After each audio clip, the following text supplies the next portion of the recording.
If you exclude the 2019-20 season, the Warriors have had only four-game losing streaks under Steve Kerr.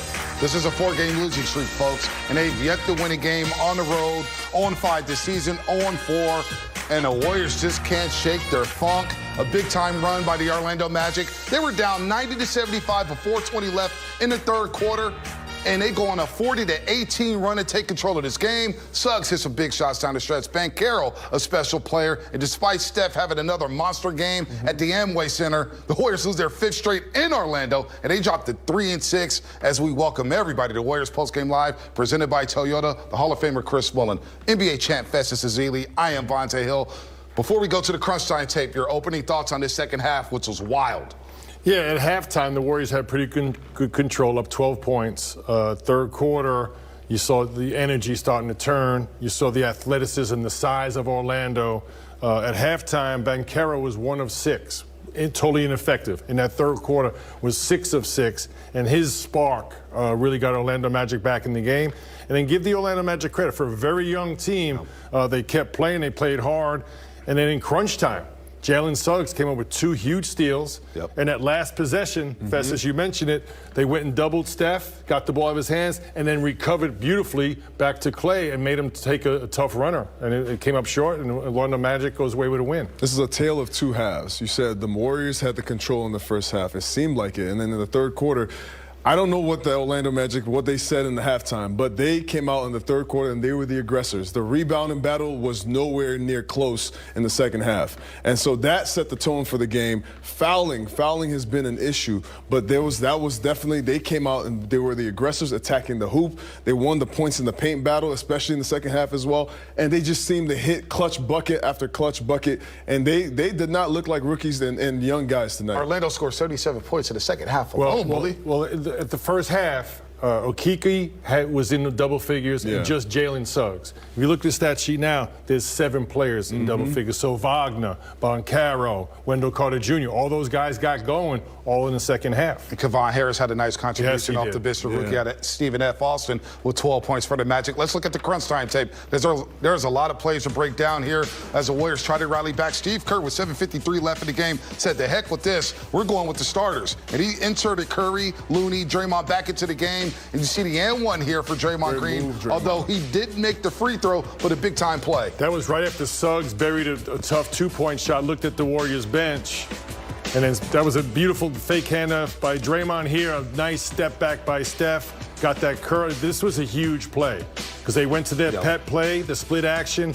Andrew Wiggins wide open on the curl, misses the easy layup. And Banchero here does not look like a rookie in this game. He seemed to be right where he needed to be every time. And caught the ball, finished right there with ease. He knew Draymond had 5 fouls. Nice little hook shot by Banchero, and then of course Steph. Once again, the mismatch over Wendell Carter Jr. But here, Suggs made all the big plays. Not a great 3-point shooter, made 2 big ones in the fourth quarter. You see Steph here, he got fouled. The Orlando Magic challenged, but it got upheld. Steph nailed all 3 free throws. He finished with 39 points, 9 assists, hit 8 threes.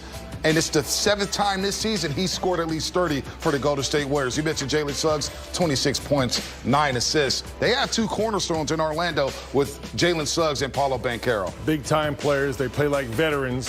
I think the key, Bonte and Festa, is Suggs being able to play the point guard. Here, Franz Wagner, big-time playmaker, just a versatile, positionless player. So they've got a lot to build on, the Orlando Magic. Big 3 there by Curry to tie the game, Festus. 53 seconds left. 59 Steph seconds. Curry, when he's hitting those bombs, it's kind of hard. It's hard to go against the Warriors when Steph is hitting those bombs. But what you can do is hit your own bombs back. Jalen Suggs with a big 3 there. You see Curry here trying to tie the game. Turnover, Suggs in the right place at the right time.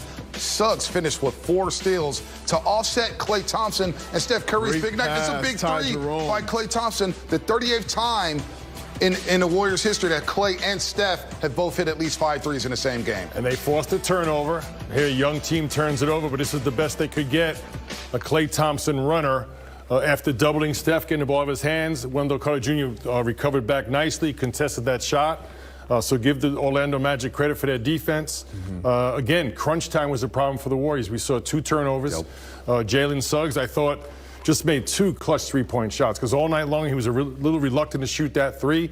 but when they needed it, man, he came up big. He's a big-time player out of Gonzaga, of course, drafted last season by the Orlando Magic, led Gonzaga to the national title game. He's a big-time player, but this is where the game's turned. Paolo Banchero said, you know what? I only have 4 points at the half. I'm going to go out in the third quarter and assert myself. And Wiggins played tremendous defense on Paolo Banchero. But the Magic, he got rolling with 12 in the third quarter, and they go on a 21-8 run. Warriors, again, were up 90-75 with 4:20 left, and Orlando just got hot. You see the third quarter numbers? They scored 43 points in the third quarter frame. We thought the Warriors were the third quarter team. But at halftime, Banchero's 1 of 6, had 0 impact on the game. This third quarter is when everything turned around. At one point, he was 6 for 6. This kid here was big all night long. Was that Harris? Yeah, Kevon Harris. Yeah, big-time hustle plays. Okeke was big all night long. Offensive rebounds. Kick out to R.J. Hampton off the glass. I tell you, when the visiting team, when the home team gets a bank 3, usually bad things happen. You see Harris with the duck there. They started feeling themselves in the end. A minus 43 differential in the fourth quarters for the Golden State Warriors. They're good in the third quarter, but we showed the tape before the game. The fourth quarters have been a disaster for the Warriors to start the season. First of all, you have to understand coming into this game that these young guys really play 48 minutes. The coach, Jamal Mosley, has been preaching to them that they will figure out a way to break through. Just keep playing hard the whole game, and that's exactly what they did here. It's the whole second half. They kept playing, they kept breaking through, and they kept trying to rebound and do all the things, all the little plays. It just seemed like the ball was always bouncing in Orlando Magic's direction.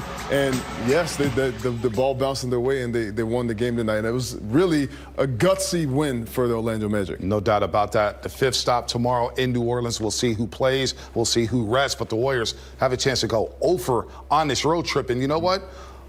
Your boy's a little worried. I heard you before the show talking about don't panic. Monty Poole came onto the set and said, hey, it's too early to panic. But when I see the bench, Mully, I'll score the Warriors bench. The Magic bench, I'll score the Warriors bench 45-23. The boy's slightly concerned. What you got? Where you going? I'm slightly concerned about the team. I'm slightly concerned about the rotations. So you slid up one slot? Slid up one slot. I'm not at 0-0 and everybody panic. Hey, don't panic. Be the bench, Mully. I'll score the Warriors bench. The Magic bench, I'll score the Warriors bench 45-23. The boy's slightly concerned. What you got? Where you going? I'm slightly concerned about the team. I'm slightly concerned about the rotations. So you slid up one slot? Slid up one slot. I'm not at 0-0 and everybody panic. Hey, don't panic. They're 3-6, but I'm a little concerned about the rhythm and flow of the bench. Jordan Poole didn't have it going tonight. That's 2 straight games for him. Defensively is what I'm seeing for these youngsters, Festus. So I'm a little concerned about the youngsters and their rhythm into the game, and plus another DNP for Jonathan Kuminga. So we know the starters are really good. We know about those numbers, but they need a little help here, Festus. I don't know if I don't really want to break the game down into starters and bench players, because then it's a whole team.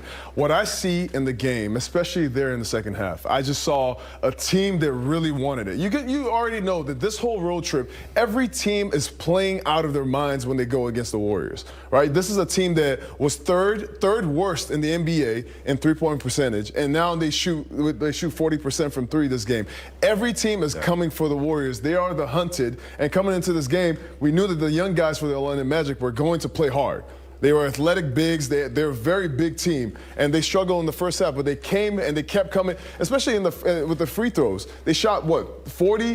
What did they shoot? They shot 46 free throws tonight to the Warriors' 15 free throws. So they made 46 free throws. They were plus 23 from the free throw line. When you think about, and that's the one thing about the Warriors, too, so far, Festus, which is why I'm concerned. They can't. They're contesting, but they're fouling. We saw it in Detroit when they attempted 38 free throws. We saw the fourth quarter against Charlotte, 4-point lead with a minute left. I'm a little concerned right now about how things are going. That's all, 3-6. I'm a little surprised. And with all the starters playing those big minutes, like you said, they have a back-to-back tomorrow. It's going to be, this is where Steve Kerr has to play this game of trying to figure out who's going to play, especially with guys on minutes restriction as well. Yeah, so the constant theme, which carried over tonight, was the free throws discrepancy, right? 46 to 15. Yep. And the Orlando Magic missed 13 free throws. I know. So that to me is getting beat off the dribble, having to get into full rotations and scramble situations and putting yourself in a bad way. But to me, it's athleticism, foot speed, and also KYP, know who you're playing against. And I thought tonight in the second half, the Orlando Magic, they got their confidence. I think when you say about the Warriors are going to get the best shot. Everybody's best shot. But they're 1-7, so they're desperate anyway. They don't need the Warriors to get them desperate. They're coming in, but the scouting report is to drive the Warriors' paint.